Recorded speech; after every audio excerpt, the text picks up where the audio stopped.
Welcome to Conversations on Healthcare. This week we welcome Dr. Bob Wachter, Chair of the Department of Medicine at UC San Francisco, sharing his expertise on what comes next for the pandemic. Now, here are your hosts, Mark Masselli and Margaret Flinter.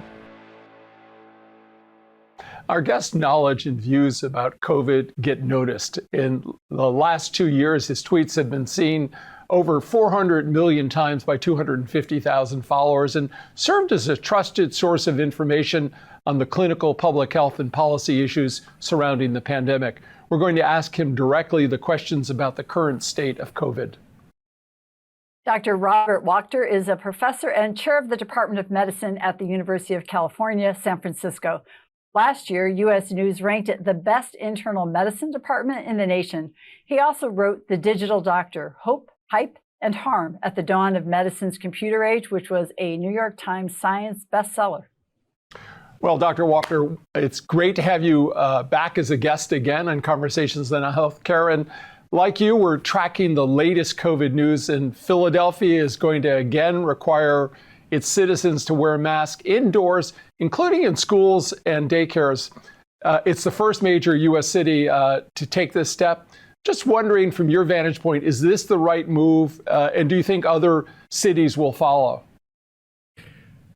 Thanks for having me, Mark and Margaret. It's a fascinating time because there are just so many swirling currents and still a fair number of unknowns, despite being 2 years into this. So if you knew for sure that the mild surge that we're beginning to see in the Northeast would lead to the kinds of surges we've seen before, then there's no question. You would pull back on some of the openness. You would reinstitute mask requirements. And if you knew for sure that the mild surge that we're seeing will stay mild and not be associated with a significant increase in hospitalizations and sick people, which is what we're seeing so far over the last 2 or 3 weeks, then you probably wouldn't. The answer is we don't know either of those for sure. We do know people are pretty tired of the restrictions and of masking, et cetera, after 2 years. And so I think we're going to be seeing a natural experiment where certain communities respond to an uptick in cases and go back to more restricted policies. Other communities don't do that, and we will see what happens.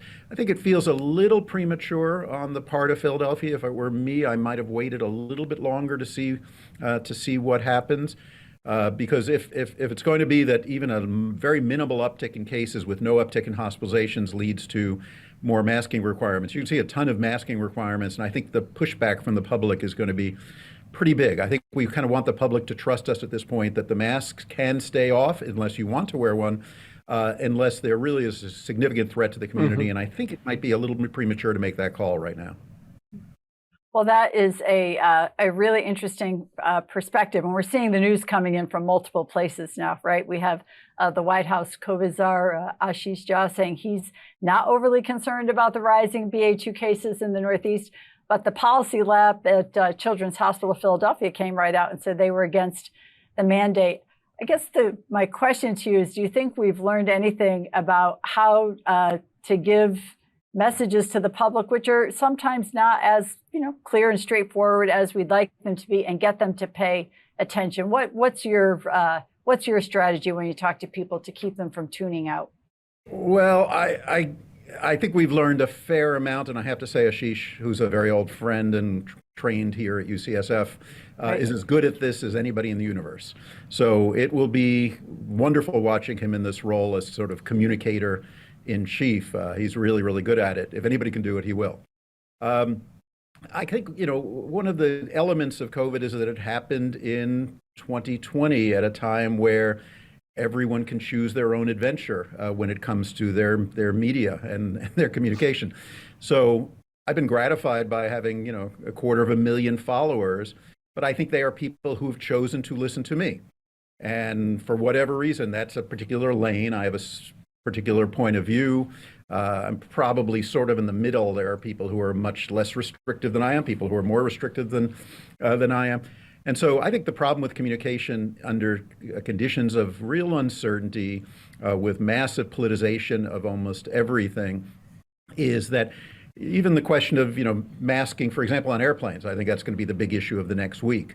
I think reasonable people could disagree on that one. And I think it would be wonderful to have a reasoned conversation about pluses and minuses of mask requirements on airplanes. I'm probably going to do that on my Twitter feed later today. But much of the public is already, burrowed into their position. It's either a terrible thing that they have to wear masks, in part because of a libertarian point of view, or because they think COVID's over, or they want it to be over, or it's a wonderful thing because it's risky and I'm sitting in this aluminum tube for 6 hours next to someone who I don't know their vaccine status. My philosophy has been lay out the facts in as plain English as you possibly can, sort of make clear that you see both sides of the issue, try to be empathetic to people who disagree with you, recognize that there are some issues that I think are not controversial, and yet they are controversial. I mean, whether to get vaccinated should not be controversial. It's a no-brainer, and yet obviously some people feel differently. But on issues like reinstituting masking requirements or what to do on the airplanes, I think the way to approach this is have a conversation about what we know, what we don't know, that here are both sides of the arguments, and here is where I come down. And you can listen to me or you can not, make a choice. I think that's sort of the best way to approach this. But it's very, very hard, and I think we do have to weigh the fact that we're 2 years into this and people really are tired of it, and you can't sort of wish that away. It is an important fact on the ground you have to pay some attention to. Mm-hmm. I really liked you started to go into the conversation about the lanes that people have chosen. I noticed that most recent report that got published about Fox News reporters who were asked to paid to listen to CNN and sort of their responses after they seemed to revert back after the study to their own tribe. And so you have really people who are following those people that they've somehow gotten confidence in or comfortable with. And really all of these get down to the issue around the trust that we're trying to build up across the country.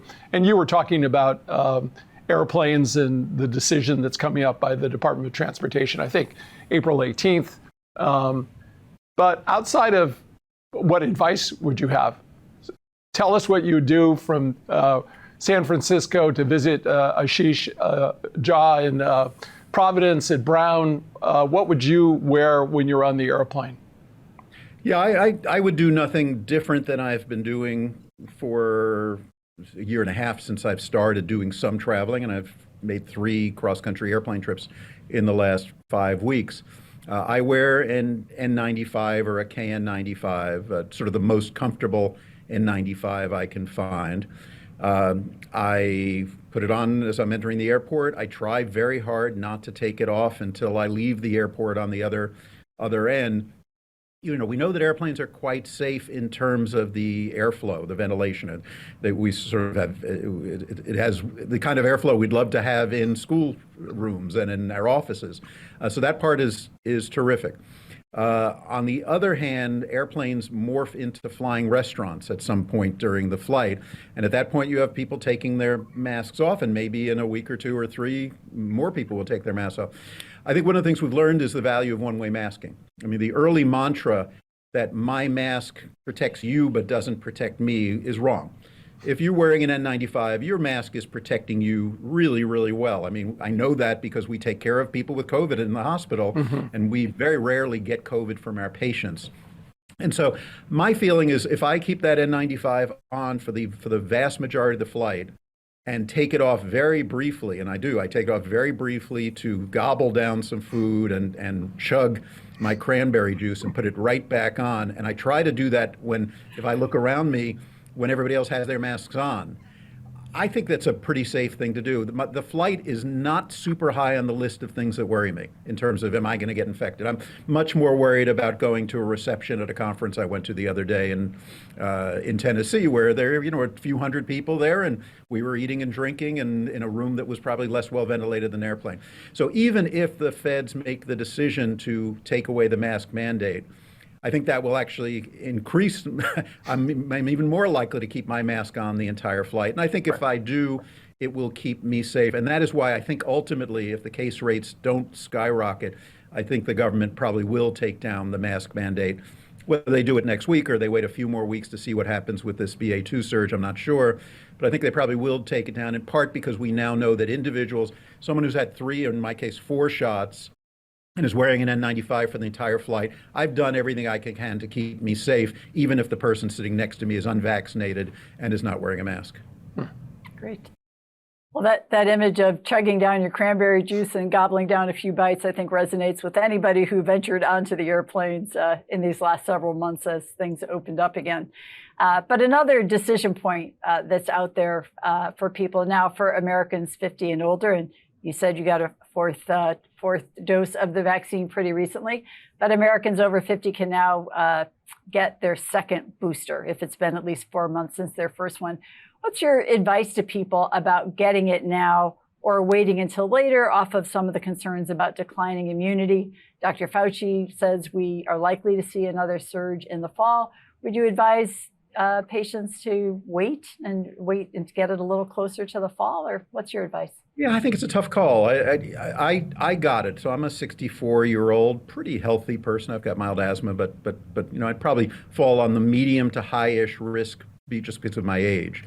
And I felt like the data from Israel is quite convincing that the second booster, or the fourth dose, significantly lowers the chance of getting infected, and significantly lowers the chance of getting severely infected, by which I mean going to the hospital and getting very sick and dying. And that was enough for me now 6 or 7 months after my first booster to feel like I'd like to get it now. I sort of felt like, waiting until you hear that there's more of an upsurge in your region, sort of like trying to time the stock market. It just doesn't generally work very well. You're better off buying a good stock and holding.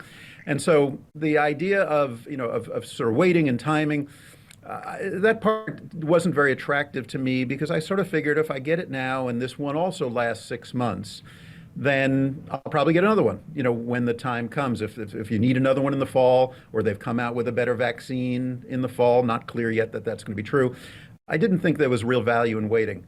I changed my thinking a little bit on that with the study in the New England Journal last week that showed that I think the reasonable bet was that the length of protection from booster number 2 was going to be similar to that of booster number 1, meaning that it lasted 4 to 6 months and then it started decaying. What was a little surprising was that it only lasted about 2 months in terms of protection against symptomatic infection. And so if that's the window you have, if it's only going to work now, not probably last longer than that in terms of protection against severe infection. So that's comforting. But if the window is only going to be a couple of months, and it seems unlikely that you're going to get another booster 2 months from now, then it felt like, if I'm a younger, healthier person, if I'm a 50-year-old healthy person, I'm 6 months out from booster number 1, then I think I'd probably wait, because my risk of getting very sick and dying if I've had 3 shots and I'm younger, let's say I'm 50, your risk of having a severe infection is very low. The amount of COVID in the environment now, even though there's been a little bit of an uptick, is still fairly low. I think it probably makes better sense to sort of use your 2-month window better. Maybe in the summer if you're going to be in the South, maybe waiting till the fall if you're going to be in the North. But it's a lot of guesswork. In my thinking about all of this, I have to say there's a part of it that's all about severe infection. Am I going to get sick and die? There's a part of it that is about long COVID, which is I still really don't want to get COVID if I can avoid it. I've made it 2 years and have not gotten it so far. The data that's come out about long COVID in the last 6 weeks is pretty scary. 2 months ago, 3 months ago, we thought about long COVID as symptomatic badness, that you still felt crummy 6 months later, brain fog or fatigue or whatever. There have been 4 studies in the last month or so that showed increased risk of blood clots, increased risk of heart attacks, increased risk of diabetes, a couple others, brain shrinkage. We don't really know what that means. So I still am attracted to trying to do what I can, including getting another vaccine shot if I need to try to prevent even a symptomatic infection. But that's part of the tension here is, what are you trying to do? Prevent symptomatic infection, serious infection? So that's a long and complex answer, but it's really, this is like in 4th grade when they taught you about multiplying fractions with fractions. this is it on steroids. It's really pretty tricky to think this through. But I think the really short duration of protection from shot number 2 does push me for a young, healthier person to wait a little bit until there's more unmistakable signs of a surge. Well, that's wise advice and important for people who are trying to figure out how to navigate through these important decisions.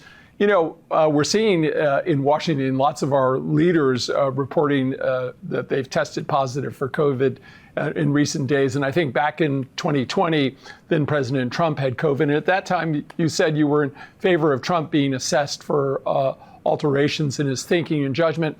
To be fair, we need to ask you, do you think such an assessment should be required of those? And they're pretty high up in terms of the leadership should also be tested for any issues. And I say that in particular, given all the reports that you just indicated about long COVID and its potential impact on so many parts of the health of your body systems. No, I don't think so. I think the president has a special place. I mean, we don't have a 25th Amendment for, a member of Congress or for a senator. And, for every person, there's always a risk of cognitive decline, and we don't go around and test people for dementia, whether they're a congressperson or a physician, for that matter. So I don't think the risk is so high. I think in President Trump's case, there were a few issues that were going. First of all, it was quite clear he had a severe case. Even though they fabricated and dissembled about it, it was quite clear that he had a low oxygen level, that he was actually a substantial risk of a bad outcome. It was in the first wave of COVID where we didn't have the kind of treatments that we have now. Mm-hmm. And there is a 25th Amendment for a reason. The president controls the nuclear button. So I think it's a very, very special case. The virus that people are getting now, particularly if they're getting a breakthrough infection, which I assume all of these Congress people have, and cabinet members and others have been fully vaccinated. Omicron is milder than the virus that Trump got. There was no vaccine when Trump got his infection. These folks are now getting breakthrough infections, which makes it even milder than it was before. So we don't really know what the risk of long COVID is in the setting of these folks. We know sort of the risk of long COVID for people that got infected a year ago, because that's what we're seeing is now follow-up data from a year later. But there's no such thing as someone who got a breakthrough Omicron infection a year ago. There barely vaccines had just come out, and there was no Omicron. So I think the problem is we're sort of extrapolating from what we know, but things are somewhat different. My guess is that Omicron has proven itself to be milder, that breakthrough infections tend to be milder, that the risk of long COVID, both in terms of symptoms and cognitive issues and ultimate risk factor for things like heart attacks and blood clots, will be lower for the person who gets a breakthrough infection with Omicron than from the prior infections. And so we've got to be a little bit reluctant to extrapolate with a straight line saying, here's what we know a year later after an infection. I think the setting is somewhat different now. I hope so. I think that's, the idea that, the almost half of the country that got Omicron, most of them breakthrough infections, that they will all be at a significant higher risk for things like diabetes and heart attacks. I mean, that's really troubling if that turns out to be the case. I think it's too soon to make the call, but in my mind, it is one reason that I don't want to get infected if I can avoid it. I'm not of the school that we should all be over it, and if we get it, it's going to be mild, and so don't worry about it. I still think it's a worthwhile pursuit if you can live your life to the extent that you can and have joy in your life. And to me, that means traveling periodically, but not put yourself under undue risk. Because there is some possibility that this long COVID thing will still be a thing, even if it's a relatively mild initial infection with Omicron in someone who's already been vaccinated.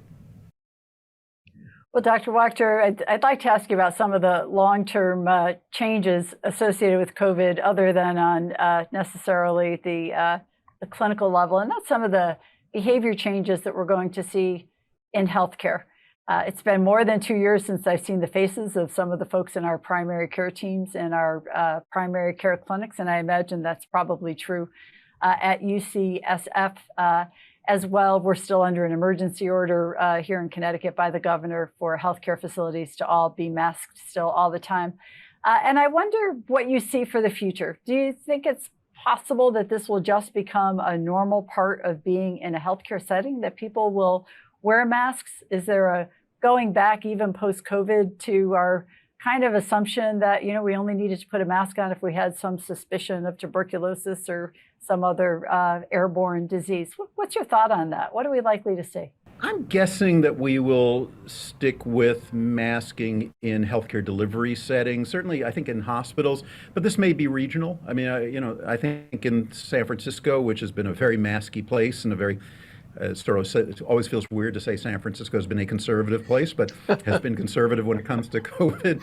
I think that I'm guessing that I will always be required to wear a mask when I have patient contact, at least for the next several years. Who knows what things will feel like 10 years from now.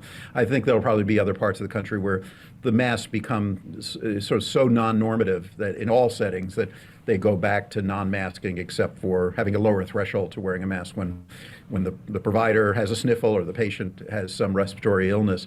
I think we'll have to see. I have to say it's been, in my workplace, you continue to have to wear a mask with patient care, but if I'm having a meeting with a colleague in my office, we don't have to, and that's been wonderful. I mean, none of us like wearing masks. It's nice to ditch them when we can. I think we're all kind of learning our way back around social graces. My younger son, who is autistic, said to me a few months ago when he went out to see a concert and met a friend, and he came back and he had a huge smile on his face. And I said, Benji, what's up? And he said, it's great, Dad. Nobody knows how to socialize anymore. It was sort of a great equalizer for people that are kind of neuroatypical. And so I think we're all kind of learning a lot of stuff. I mean, I can't figure out the handshake versus the elbow bump. Every time it feels like it needs to be negotiated. So I think we're all going to have to sort of be charitable with ourselves and get used to this new normal and figure it out. But I think for at least the next couple of years in healthcare settings, we will wear masks, and we probably should. Let me pull the thread on the conversation about the future. You've written so well about the digital revolution in medicine, and COVID is really its first big test. But the Harvard Business Review recently wrote that digital and artificial intelligence really failed in so many ways: bad data sets, complex, uneven global context. Where do we go from here? What do you see as we move forward in terms of digital technology?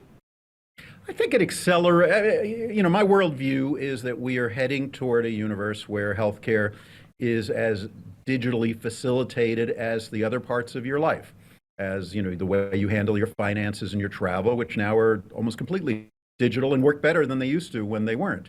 And so healthcare is not that, in part because we were very late to this game, in part because it's complicated, in part because, fail fast works fine for a restaurant app, but can kill somebody in healthcare. There are a lot of reasons. It's the regulations, the HIPAA, all that kind of stuff. It's just harder. I think COVID accelerated us in a few ways. I think telemedicine's facilitation was really important, although sadly I see a lot of states putting back some of the regulatory barriers that will push back on it. But I think now that clinicians and health systems and patients have tasted it, there will be a real demand. And what's great about telemedicine is not just a visit replacement, but it sort of changes the geography of healthcare. The idea that all healthcare is delivered when you go to a doctor's office or go to an ER has been blown up by telemedicine. I think will continue to get blown up by all sorts of digital health that people can do at home. So I think that moved us probably 5 years ahead. I think another thing that's less sexy, but I think has been very cool, is the use of digital dashboards. I go onto my UCSF website every morning and I can see the data I need to know about COVID, patients and test positivity rate and people in the hospital and whether they were vaccinated or not and whether they have symptoms of COVID or not. And it's beautiful. It's beautifully visualized. It's well laid out. And I think once you've tasted that, you say, wow, why don't I have that for all my patients with diabetes and my patients with cancer, which was not happening. Up until recently, we measured everything. But then, when a clinician needed data or a healthcare leader needed data, you sent them a spreadsheet. It was stupid. So I think this has moved us forward in the understanding that collecting the data digitally doesn't do anything until you then can process it and deliver it to decision makers in a form that's really usable. I'd say AI, I thought might have its shining moment during COVID. I don't think did. I think it's going to be a really important technology and advance but it's harder than people think. It's harder than the people who've done AI in other industries who think that they can come into healthcare and fix us. In part because the data sources are so bad, and the bias, all the usual reasons, the problems with data sharing. I think it will have its moment eventually, but it did not hit its tipping point now. But I think overall, COVID moved forward the digitization of healthcare by 5 years. I think we'll hit some of the digital nirvana in 2025 rather than in what might have been 2030 or 2035. Okay, I'm looking forward to digital nirvana in 2025. Good landmark to have out there. But Dr. Wachter, you've been a great communicator throughout COVID, and you mentioned your followers. I think you said 200,000 plus followers. 260,000. 260,000 followers. Not all of them are family members, so it's been pretty gratifying. Well, that is impressive, and as I said, you were a very helpful voice and communicator. But there's also issues with Twitter. We read that the New York Times just said its reporters do not need to be on Twitter because so many of them have become targets for harassment and abuse. And I think you've noted that you've had some of those followers go after you on Twitter as well. Do you think Twitter is nearing a point not of nirvana, but a point of where it's just more trouble than it's worth for public health education? Do you think you'll continue this platform? And tell us a little bit about that experience of I have to say, behavior. I'm a fan. Certainly it can be a cesspool. Certainly it can be a source of disinformation, and certainly I have seen lots of abuse. I've received some, but I think mine has been reasonably benign. And I have to say it's partly because I'm a white guy. My colleagues who are not, I think, get more abuse, which is really quite terrible. For me, the ability to go on to Twitter and see what 100 or 150 people I really respect who are looking at COVID through lots of different lenses, world-class virologists or epidemiologists or aerosol scientists or sociologists, what they're thinking, what they're reading, what they've just watched, being able to tap into that, to be able to sort of see the latest literature as synthesized, for example, by Eric Topol. And then for me then to take it all in and say, all right, here's what I'm thinking about the airplanes, or here's what I'm thinking about whether you should get vaccinated, and be able to communicate it with forced brevity in a way that immediately goes to 250,000 people, I think is pretty fabulous. And I, it'd be hard to, if your goal was to keep up to date on this thing and communicate out to people who are looking for information from a trusted source, I think it's irreplaceable. The problem is free speech is free speech. There's no filter. And so there's just a huge amount of garbage out there. It's also a massive time sink. The New Yorker writer and comic writer Andy Borowitz several years ago wrote on Twitter, I thought quite funny. He said, "I'm signing off Twitter for a while. My family has left me and I need to find out when." About the funniest thing you can say in that few characters. Well, but overall, I think for me, it's been a godsend. And I think for the people that follow me and people like me, it has provided a source of trusted information that's really up to date, that I think can't be replicated by any other form of media. So, it's like many things, a mixed blessing. Well, let's try to pull on some of that knowledge that's up to date, because we're hearing about a BA3 and a BA4 variant that people are keeping an eye on. I think there's a BA1.1 as well. But tell us what you're seeing out there, what keeps you up at night about this, and do we have a good early warning system in place here in the United States? I know we get a lot of our information out of Israel and in Britain in terms of advances, but are we prepared to really manage what is a coronavirus that will mutate and will change? Yeah, I think it's we're better prepared than we were, a year or two ago. We're watching it very carefully. I think it's a little bit embarrassing that the data systems that we have in the United States are so poor and so poorly developed, and we do have to rely so much on the data from other countries, particularly Britain and Israel, but many of the European countries. Mm-hmm. I think it's a wake-up call for us. We need better data systems, better monitoring, better ways of seeing that there's a surge coming. I think wastewater is an advance. We need better surveillance. I don't love the idea that we're going to use hospitalizations as our metric, because that's 2 weeks, 3 weeks behind. Right. And for me to decide whether I want to wear a mask or go out to an indoor restaurant, I'm not really looking at hospitalizations. I'm trying to figure out what are the chances that my waiter is infected or that somebody at the next table is infected. And I don't get that from hospitalization. I need to know what the prevalence is in the community. So, we're better at it than we were before. Mm-hmm. The problem is there are variants that pop up all the time and always have been. And so it is going to take some time and work to suss out each one and whether this is a scariant, as they say, or a really truly worrisome variant. And maybe we'll be, a little bit behind, but I don't know that maybe it's a week later than it could have been with a perfect system. But I don't think that week is generally material. I think the key thing is we're watching now, we're monitoring, we're looking at genetics of the various viruses, and we have a way of looking at the variants to be able to say, we're seeing an uptick here that we wouldn't have expected. Am I worried? Yeah. I mean, there's no good reason. Anybody who said there can't be anything more infectious than Delta was proven wrong with Omicron. And anybody who said, all right, now Omicron's as bad as it gets was proven wrong with BA2.